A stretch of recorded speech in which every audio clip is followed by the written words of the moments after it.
All right, well, good morning, everyone. Great to see you. It's really great to see you all back here again. I just want to welcome all of you.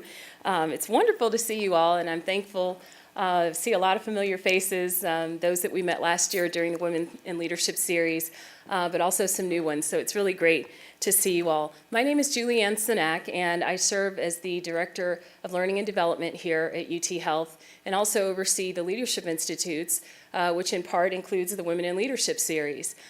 We are very excited that we're able to partner this year, and I want to thank you all for coming out because I'm excited that we get to partner with Dina Moylan and the Office of Diversity and Equal Opportunity to do this joint effort today as we recognize National Disability Awareness Month and this inaugural Disability Awareness Seminar Series. And so we'll talk a little bit more about that in just a moment.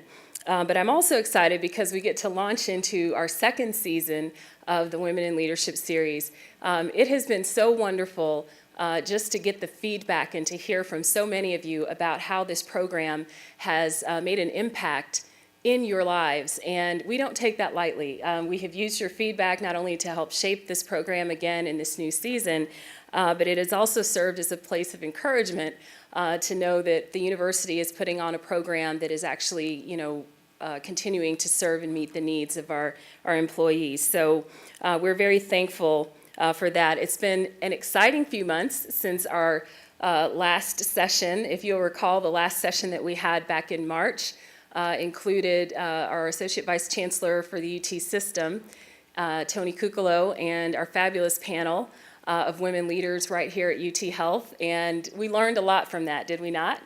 Yeah? Okay, so it was really great, I think. But it's been an exciting few months since then. We've been through a lot over these last months, so again, it's just wonderful to see all of you. But I want to just ask for a moment, if you would, which is sort of our tradition, if you would just take a moment to get to know the person next to you, on your left, on your right, in front of you, behind you, and just take a moment to say hello and greet one another, as is kind of our tradition now with the Women in Leadership series. So take a moment to do that now.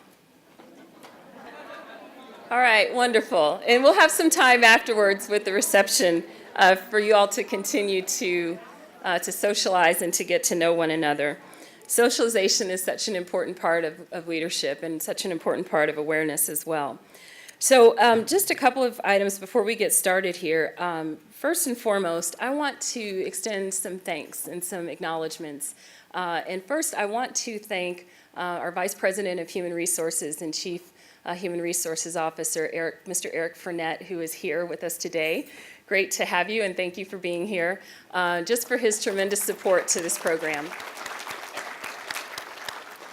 Along with his leadership and the support and vision of Dr. Carlos Sordo, Dr. Blackburn, and Mr. Kevin Dillon, our executive leadership really believes in this effort and in this program, and so we are really grateful to all of them and to our entire executive team and all the deans for their continued support toward this program. And then I also want to thank a group that's very dear to my heart, and that's the amazing team that I get to serve with every day, my colleagues in the Human Resources Department and fellow directors. And I especially want to point out Mr. Sergio Silva over here, our program coordinator extraordinaire, who does such a tremendous effort. Valerie Christian Hanley, who is around here somewhere, right there, hi, and Mr. Tony Jackson, who's over here, if he'll step up forward, thank you. For their tremendous support. I work with an amazing team, and I'm so proud of them all, and I want to thank them for their help in putting this program together. And also want to thank my colleague, Dina Moylan, who we will hear from in just a moment. It's really been exciting to partner with you in this effort. So just a couple of things real quick, and then we can get started. You've received this year a new journal. You like the journal and the pen? Terrific. And if you haven't figured it out yet, they asked me to point this out. When you put the cap on the pen really tightly, it lights up. So this comes in handy when you're in an auditorium, I don't know, where the lights may be dim, kind of like this. So just a really nice feature. Sergio helped pick this out and put this together, so we love it, and thank you. And now let's get started. So first I want to introduce to you a woman who has been a force here at UT Health in such a short period of time. She is responsible largely for putting this effort together and inviting our special guest for today. Dina Moylan serves as our Associate Vice President for Diversity and Equal Opportunity, and she has really been an advocate, I believe, here on this campus for just ensuring all of us have awareness about those with disabilities and how we can ensure that teaching and learning and employment is not affected or negatively impacted because we are unaware of the needs of these individuals here on our campus. And so we are grateful for her leadership here. Prior to coming here at UT Health, she previously served in several executive positions across human resources for Coleman Company, HP, a local retailer, and also our sister institution at MD Anderson. We are incredibly grateful and privileged and honored to have her here at UT Health. So please join me in welcoming Ms. Dina Moylan.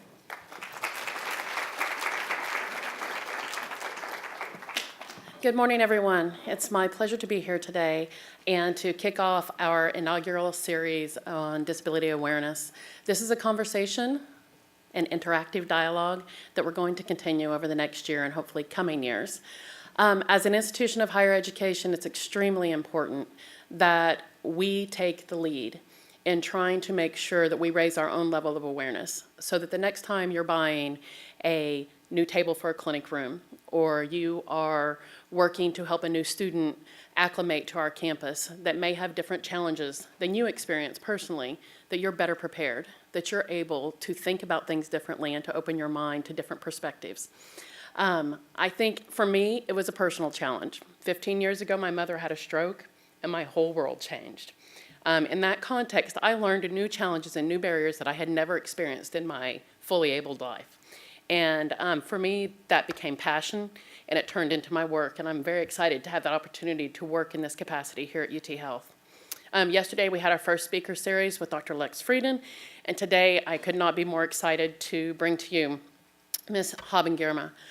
Ms. Girma, when we sat down to decide who we wanted to have in our inaugural speaker series, my team and I were talking, and we said, wow, if we could get her, this would be like rock star. And she said yes.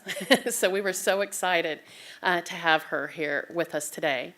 Haben graduated as the first deaf-blind individual from Harvard Law. That is an exceptional accomplishment. In a world where we live in higher education and frequently barriers are put up with individuals with disabilities, she is a shining light to our institution and to all individuals with disabilities for all to explore the possibilities that were previously not open to them. Ms. Girma has worked exhaustively as an advocate for students and individuals with disabilities. She has been recognized by President Obama as a champion of change and as Forbes 30 Under 30. Her accomplishments are extensive, and I could go on and on today, but as I told her, I would really rather give the time to her to talk to you and share with you her learnings and her experiences. Please join me in welcoming Ms. Girma.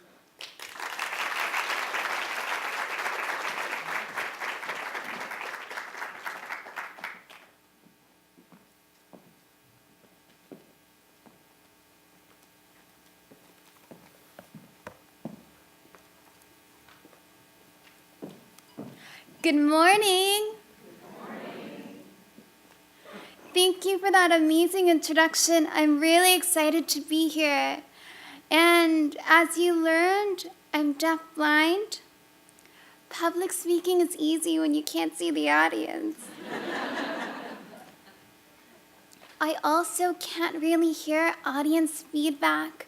So if people are typing on their computers, looking on their phones, doing emails, I won't notice. But getting audience feedback is super important to me.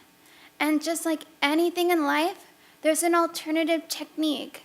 There's always a solution if you're thoughtful and creative. So I found a solution for getting audience feedback. Matt is in the front row, and he's transcribing he's typing on a keyboard that connects to my Braille computer. I'm holding it up, It's a small computer, and on the bottom is a line of dots, and I run my fingers over the dots to feel the letters. So Matt is watching you. And when people laugh, smile, look bored, he tells me all that information. So that's my strategy for getting audience feedback. There's always an alternative solution, and that's the biggest lesson I want to teach today. Always look for an alternative solution. My name is Haben Girma. The name Haben comes from Eritrea, a small African country. Ethiopia borders to the south, and to the north is the Red Sea. My mother grew up during the war between Eritrea and Ethiopia. There was a lot of violence. And students back then, and even now, relied heavily on stories to help hang on to hope. Stories are very powerful. Stories influence the organizations we create, the products we design, and the futures we imagine for ourselves. My mother heard stories that said, America's the land of opportunities. America's the land of civil rights. And she took the dangerous journey walking from Eritrea to Sudan.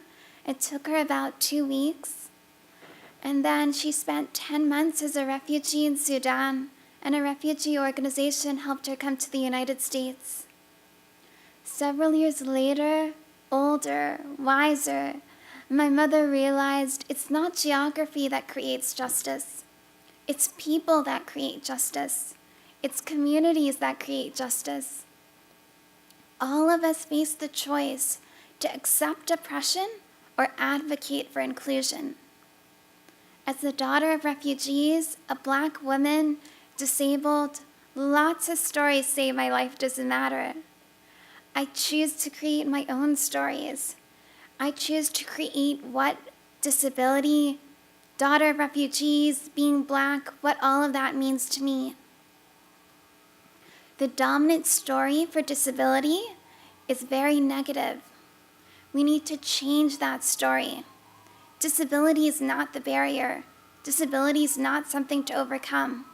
Instead, it's society that creates the barriers, physical barriers, social barriers, digital barriers, and we all need to work to remove those barriers.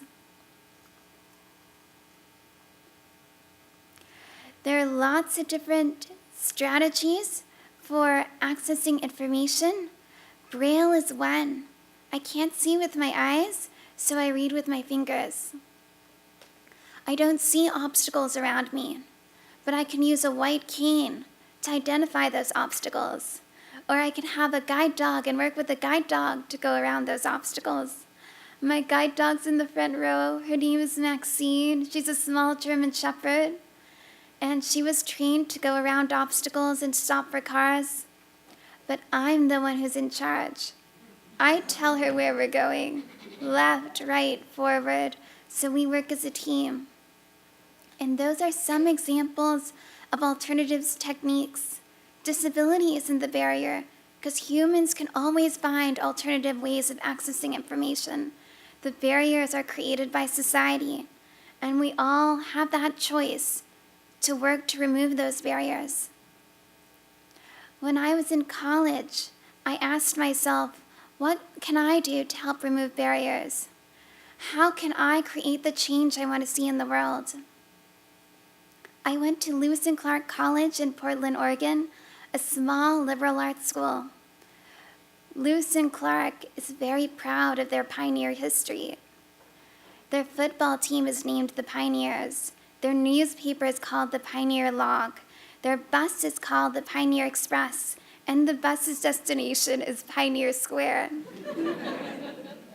So they love their pioneers. And it was a great place to go as a pioneer. The cafeteria served as a central place for people to hang out and relax between classes. When you walk in, along 3 of the walls are large windows showcasing Portland's rain. Along the 4th wall are food stations. and sighted students would walk in, browse the print menu, and then go to their station of choice. As a blind student, I couldn't read the menu. Blindness wasn't the problem. The format of the menu was the problem. So I went to the cafeteria manager and I explained, I can't access the menu. Could you provide it in Braille? Or could you email it to me and I can use accessible technology, assistive technology, to access the menu? He told me, we're very busy. Stop complaining and be more appreciative. I don't know about you, but if there's chocolate cake at Station 4 and no one tells me, I'm not feeling appreciative. Back then, I was a vegetarian, and it's hard to eat vegetarian when you don't know what the food choices are. There were about 5 different food stations. And if I had access to the menu, I could read it and go, okay, tortellini, Station 1. Then I could go straight to Station 1. I could navigate the cafeteria independently, using a white cane or using a guide dog. It was just access, not having access to the information that was the problem. Sometimes I'd wait in line for 20 minutes, get food, find a table, try the food, and discover an unpleasant surprise. For several months, I tolerated the situation. I told myself, at least I have food. Lots of people all over the world struggle for food. Who was I to complain? My mother, when she was my age, was struggling as a refugee in Sudan, and I was getting an education at an American school. Who was I to complain? I talked to my friends, and my friends told me, it's my choice. It's our choice whether to accept oppression or advocate for inclusion. I did some research, and I learned about the Americans with Disabilities Act. Advocates like Lex Friedman had worked for many years in the 1980s to help pass a law, and Congress eventually passed it in 1990, the ADA, and it prohibits discrimination against people with disabilities. I told the cafeteria manager the ADA requires access for people with disabilities. If you don't provide access to the menu, I'm going to sue. I had no idea how I would do that.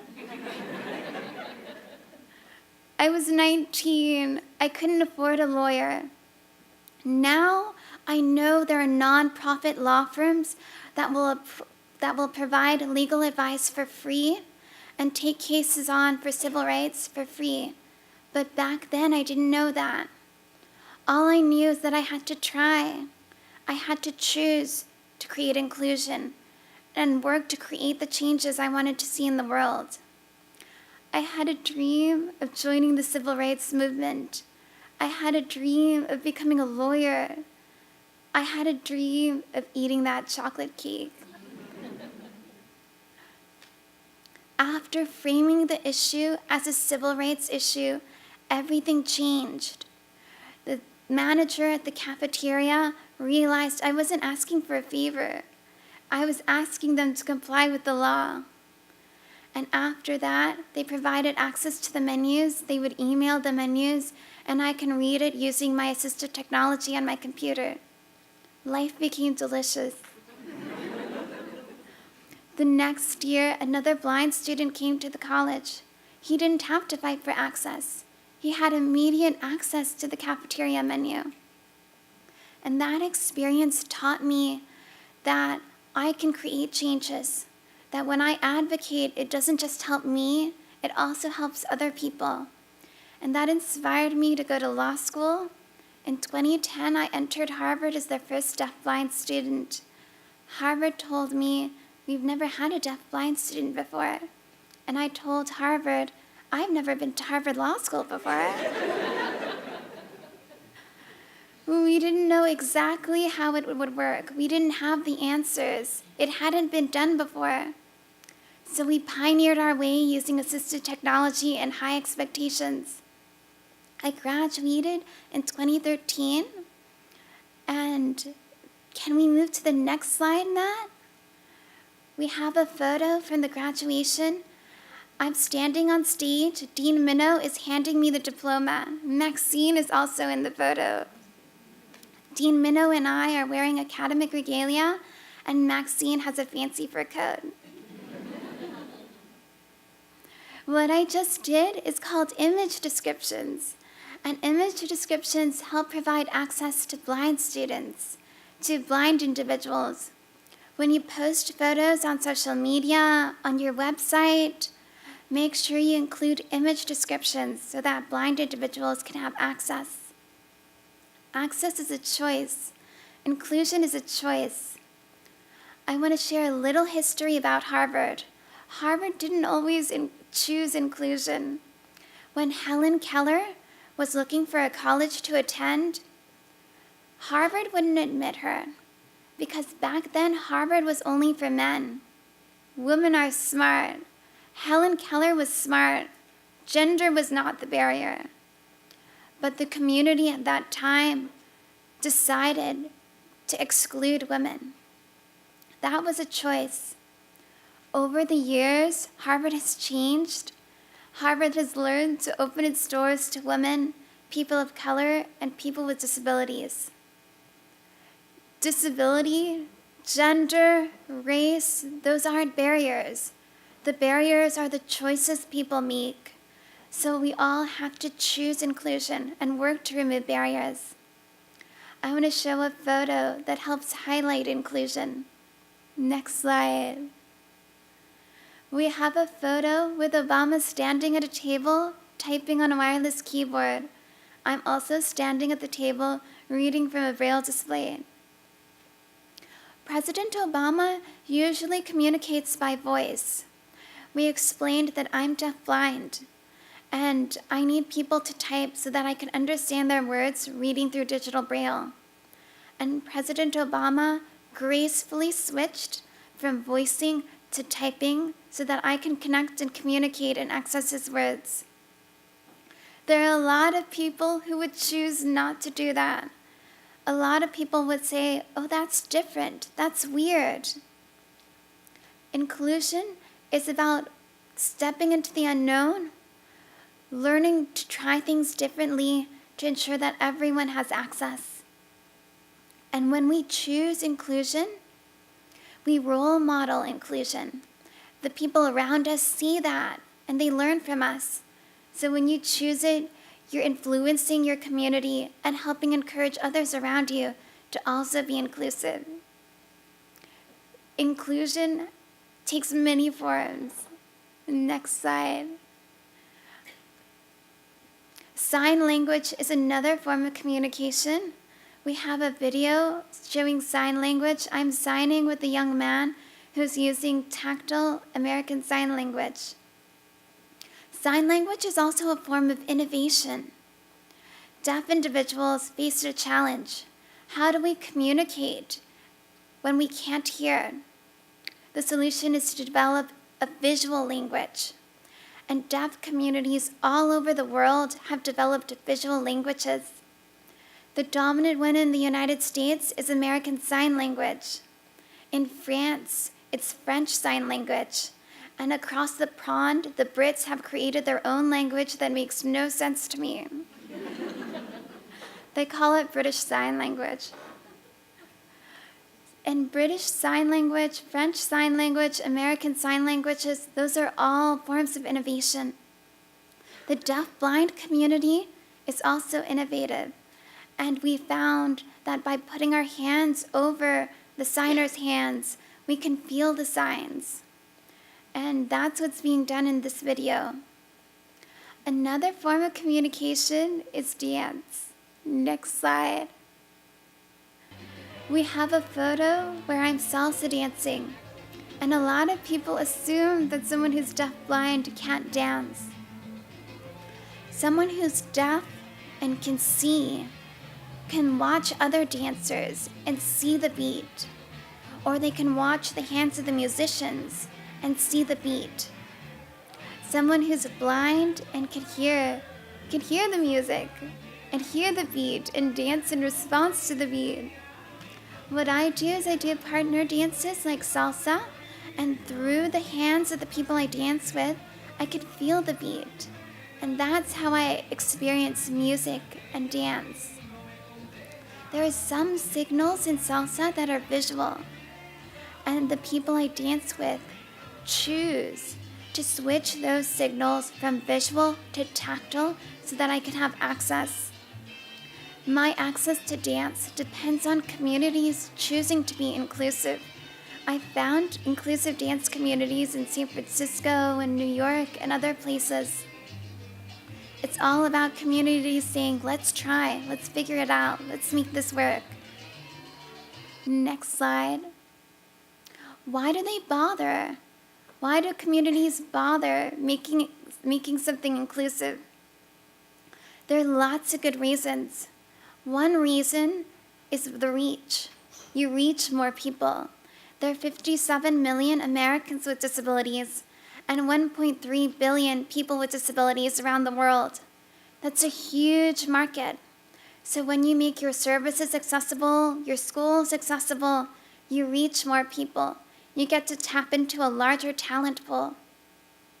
Another good reason is you increase content discoverability. When you add image descriptions, you increase the text associated with your image, associated with your content.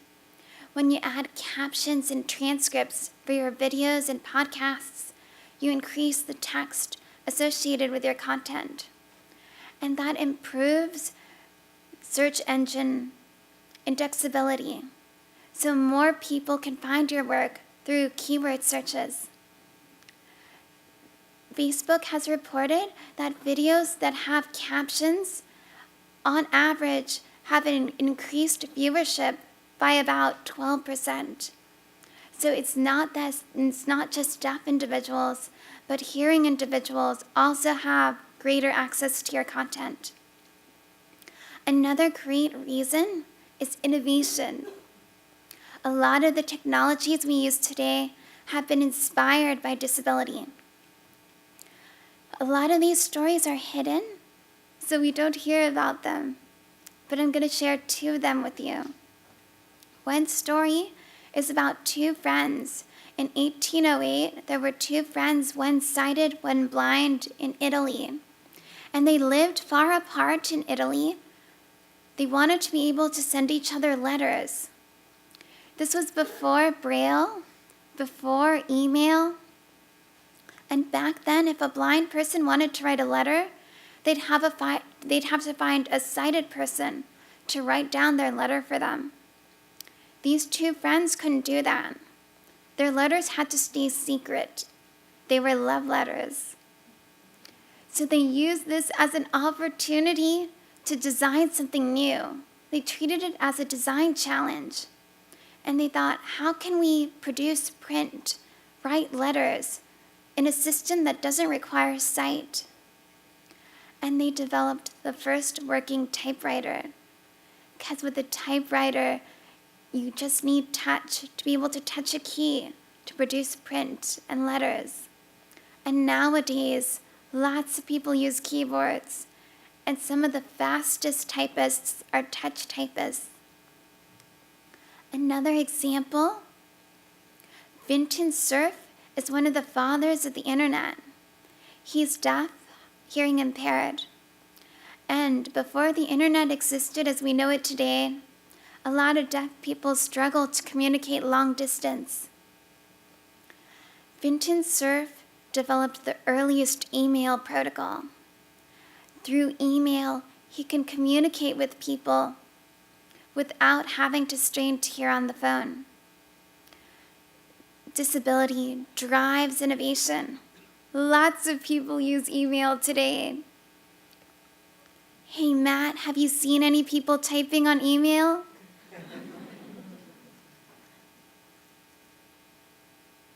Nothing now. Thanks, Matt. So disability drives innovation.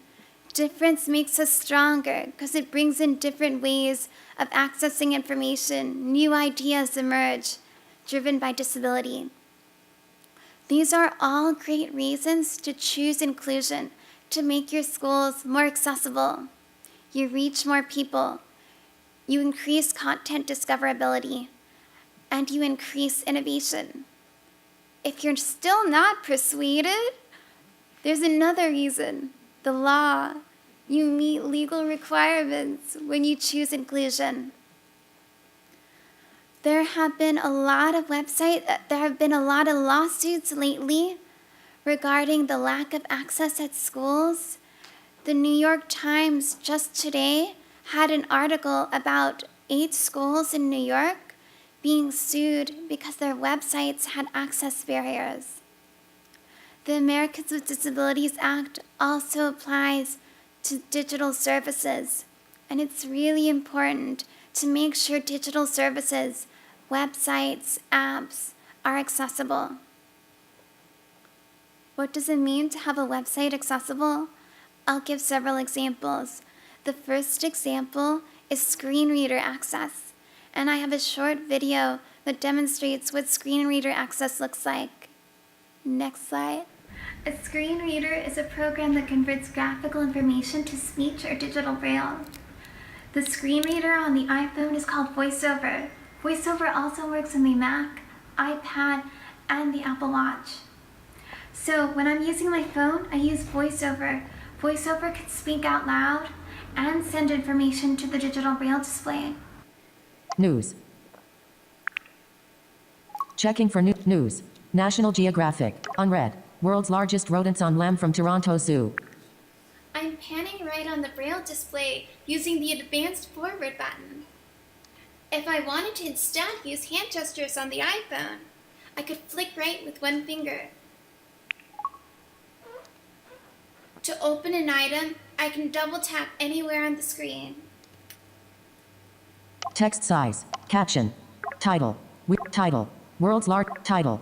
After escaping from the High Park Zoo in Canada, 2 capybaras have eluded capture by Jason Biddle.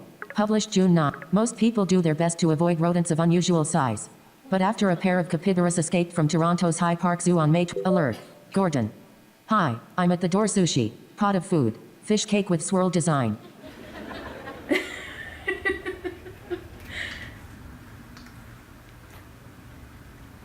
My friend's at the door, so I'm just gonna let him know.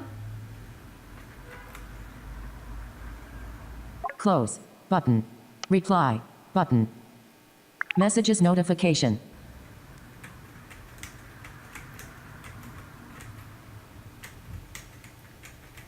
Hang. In. There. I'm almost done with this demo. Send. Button. VoiceOver has allowed me to access more information, news, mail, and messages, and it's also a way for me to know when friends are at the door. Thanks for watching. Bye.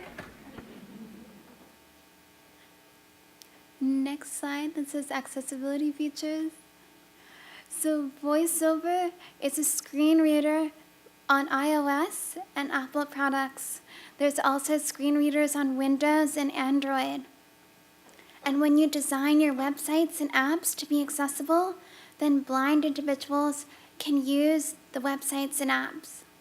We don't want separate websites for people with disabilities. Separate is never equal.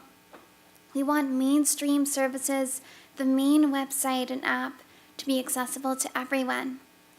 The Web Content Accessibility Guidelines are guidelines for web developers for making websites accessible. Apple Accessibility Guidelines and Android Accessibility Guidelines helps makes mobile apps accessible. Another feature is captions. The video that just played had captions. Captions are the text that appears on screen to provide access for deaf individuals. And as I explained earlier, it also helps hearing individuals.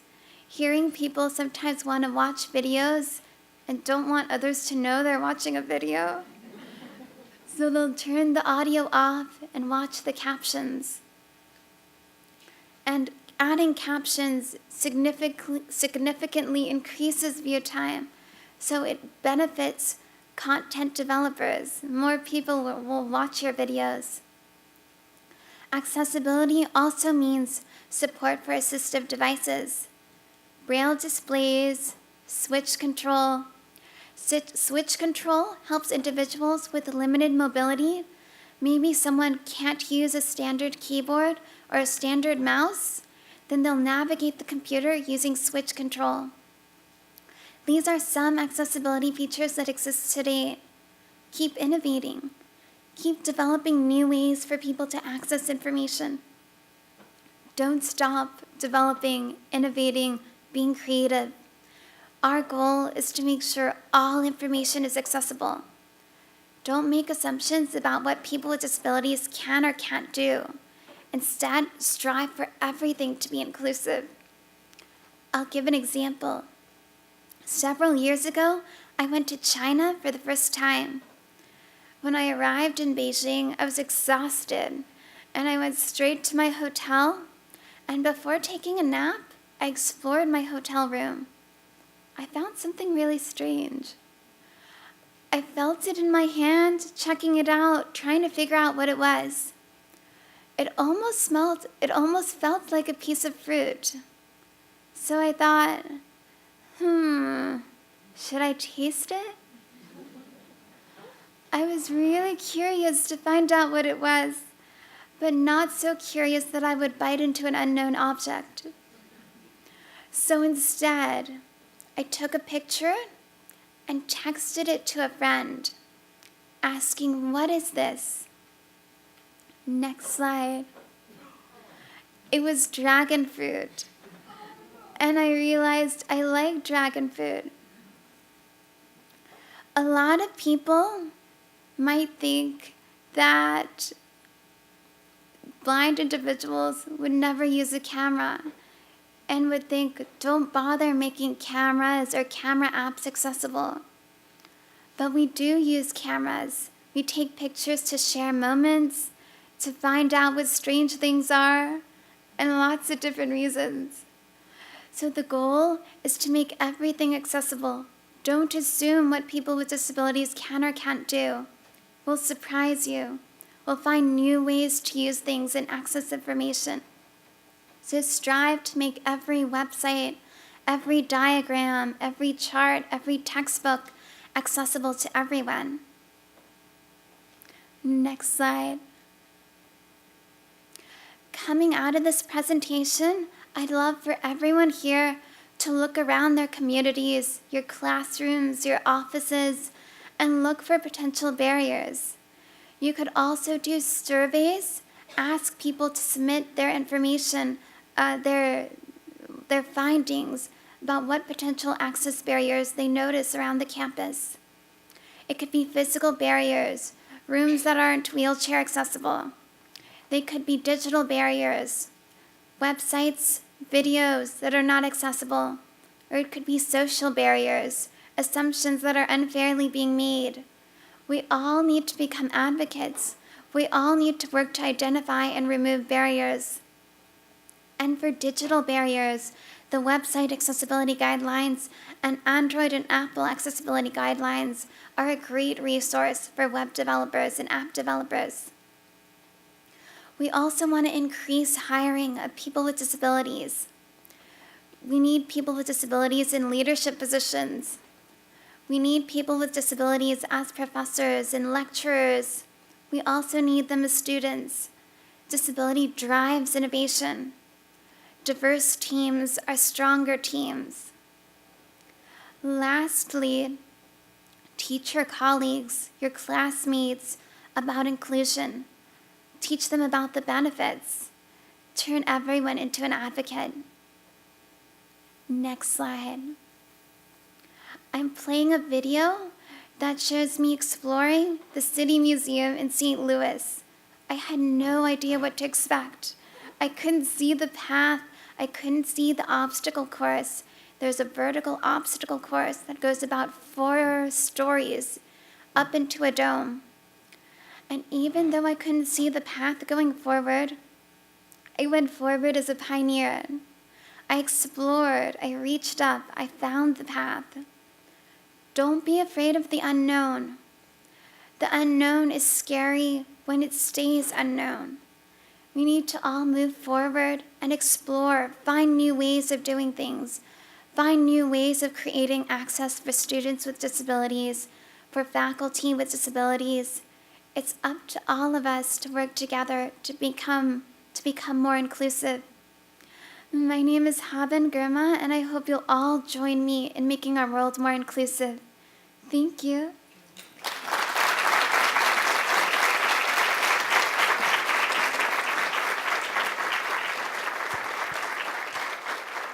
Thank you, Haben, very much. Today we're going to do something a little different. In the past, at our normal sessions, we would pass the microphone around and let you ask questions from the audience. But we're going to give Matt just a second, and he's going to come up here and have a seat.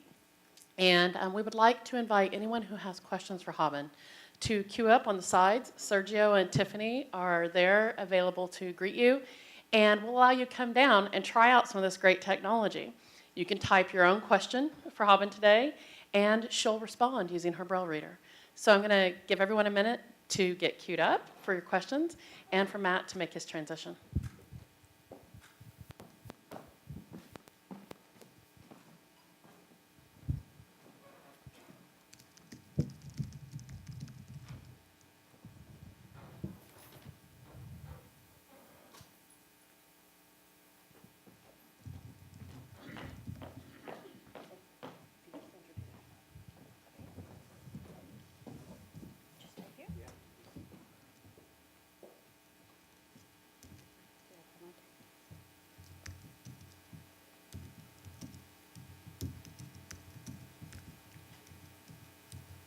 Hi, my name is Karen. Good to meet you, Karen.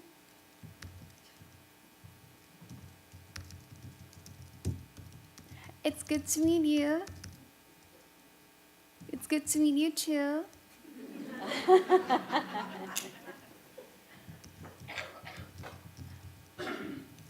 I'm a lawyer. And I remember how tough law school was.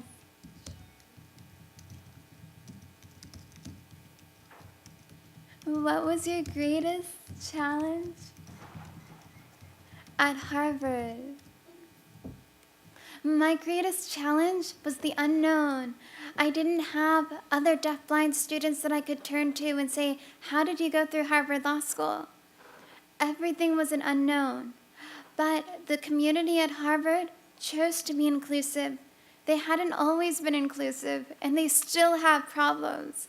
But they chose to try different accommodations until we found a system that worked. We kept trying different solutions. I had interpreters in class that would relay audio information and visual information. So as the instructor spoke, they would relay that information. As students spoke, any visuals in the class, they would relay that information. And we kept using different systems. My exams, I got my exams in Braille, and I typed my responses on a computer using assistive technology, VoiceOver. My guide dog, Maxine, she and I navigated the law school campus. So lots of different strategies that we learned on our way. We connected a lot with other lawyers with disabilities. So I would ask blind lawyers, what strategies did you use? And I would ask deaf lawyers, what strategies did you use? And I would combine that information to build a system that worked for me. So that's what I did in law school.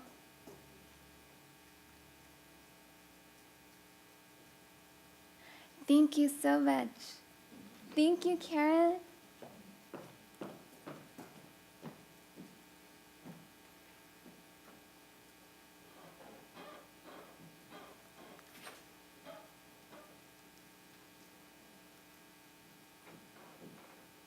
Don't be shy.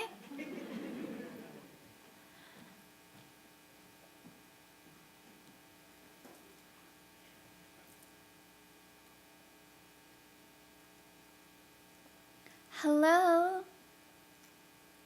My name is Cameron. Good to meet you, Cameron. Good to meet you. I'm faculty at the School of Dentistry.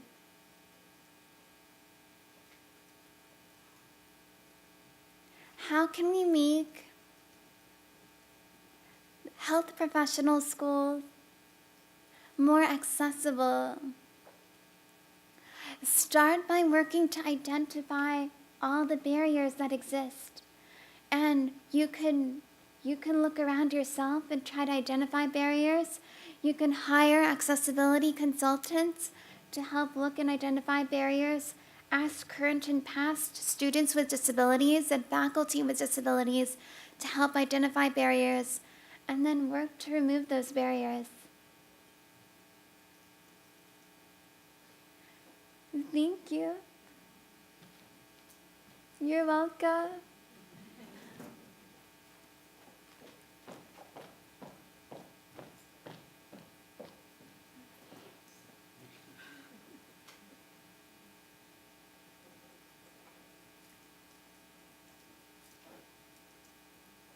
Hi, my name is Julie. Good to meet you, Julie.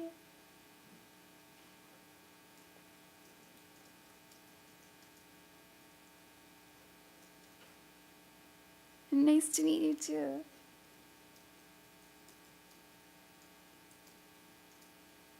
I like to talk, but I'll keep this brief.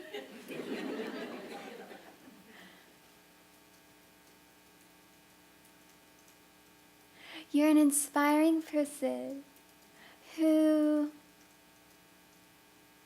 inspires you. So I have had many role models, many people who inspire me. The main person is my mother. She went through a lot of challenges coming to the United States, dealing with the war back in Eritrea, having to learn a brand new system, build up a new community. That's incredibly difficult. She doesn't have disabilities. That doesn't really have to do with disabilities at the surface. But the same principle of going into the unknown, figuring things out, developing new solutions, that's the same message. That's the message that she gave to me. And I've been using that message. So my mother inspires me. Thank you.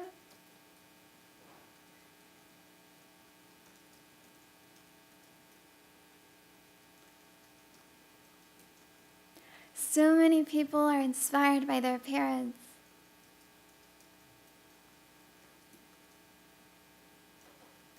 It's so important for we as parents to do a great job. Yeah, absolutely. Because all of us, you're welcome. If anyone else here feels inspired, I want you to take that emotion of feeling inspired and let that fuel action. Take the inspiration to become an advocate and help create changes in your community.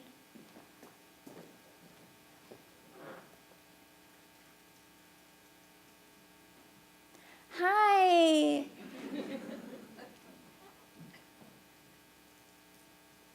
As you know, our office assists students and employees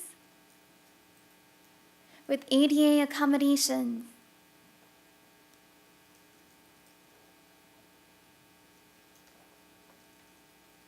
Frequently, we get questions about cost.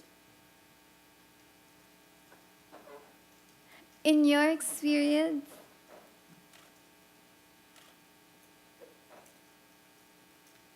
how much did the average accommodation cost you or your school? It's different from everyone. The average accommodation is very little. Often, accommodation is just about policy changes. If one room is wheelchair accessible and another room isn't, you can choose to move the classroom to the accessible room so that it's wheelchair accessible if you have a student or faculty member who uses a wheelchair. So some accommodations can be very cheap, non-existent, don't cost anything at all, and others can be more expensive. I have a unique disability. Deaf blindness is very rare, and the accommodations that I need are more expensive, like the technology I use, the guide dog I use. You should know the food she eats. She eats a lot of food. Or getting interpreters, the cost of interpreters. So that's a lot. And the communities I work with, the schools I went to, they had to choose, is this worth it? And Harvard Law School decided it is worth it. And all the other schools and communities I've been part of have chosen it's worth it. And I think we should assume that everyone has talents to offer, that every person with a disability has talents to contribute. And when we provide the resources to create the accommodations that allow for access, our whole communities benefit. So some accommodations are going to cost more, but it's worth it. You benefit in the long run. It drives innovation. It helps for content discoverability, and you meet legal requirements.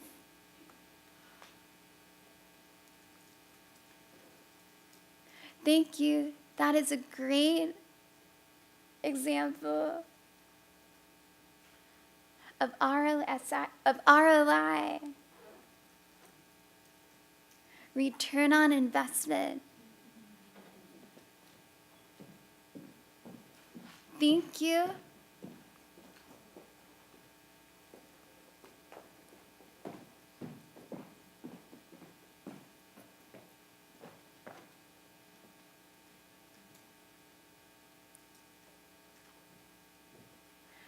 Hi, this is Katya.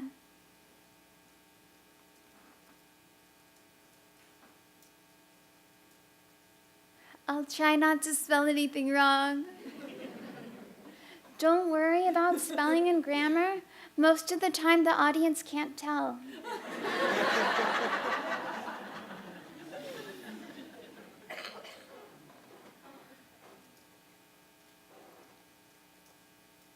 My question is how we can better support people with hidden disabilities, like mental health challenges. That's a good question. One way is to create a culture that no longer stigmatizes invisible disabilities. There's a lot of stigma and discrimination against psychiatric disabilities. And there are lots of things we can do. Bringing in speakers who talk about personal experiences, who can serve as role models, having people identify, having leaders identify as themselves having psychiatric disabilities helps create more role models.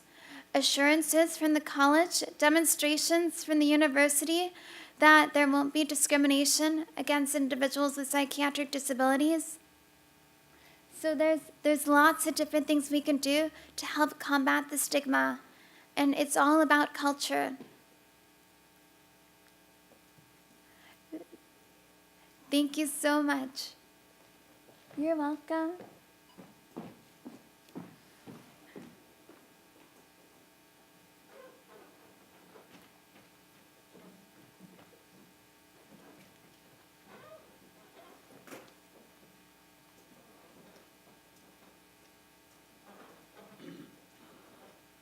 Hi, I'm Faith.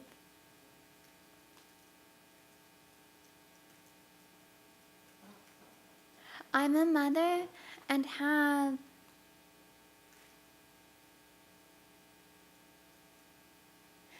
a dog.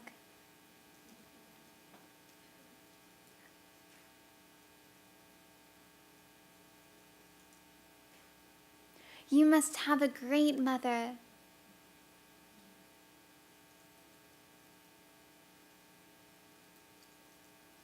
Will you be a mother someday? That's a rather personal question.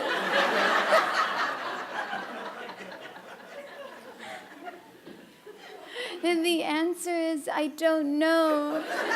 I can't foresee the future. But there are lots of people with disabilities who are great parents. Disability doesn't stop you from being a great parent, a great role model for the next generation.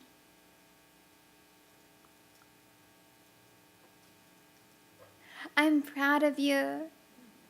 Thank you. No more personal questions.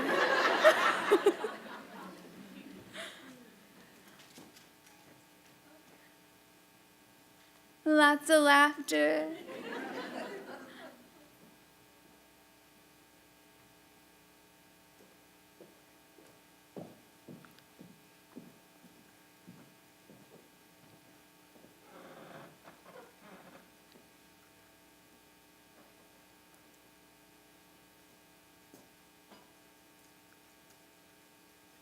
Thank you, Haben, for taking our questions. You're welcome. The Q&A is my favorite part of any presentation because it allows me to know what people are thinking. What questions do they want addressed? So I'm always grateful to have the opportunity to take questions. We're going to have a reception after this later. So if you had a question and it didn't get answered, you can also try to ask me then.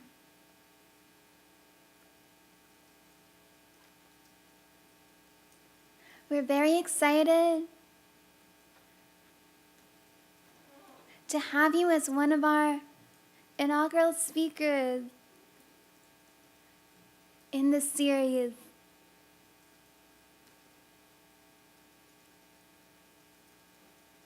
Please join us for food.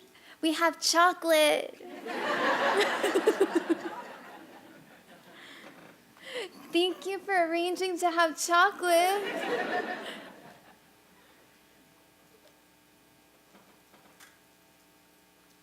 At this time, you may sign off. Thank you for listening, everyone, and having me here. And I look forward to connecting and meeting with more people later at the reception.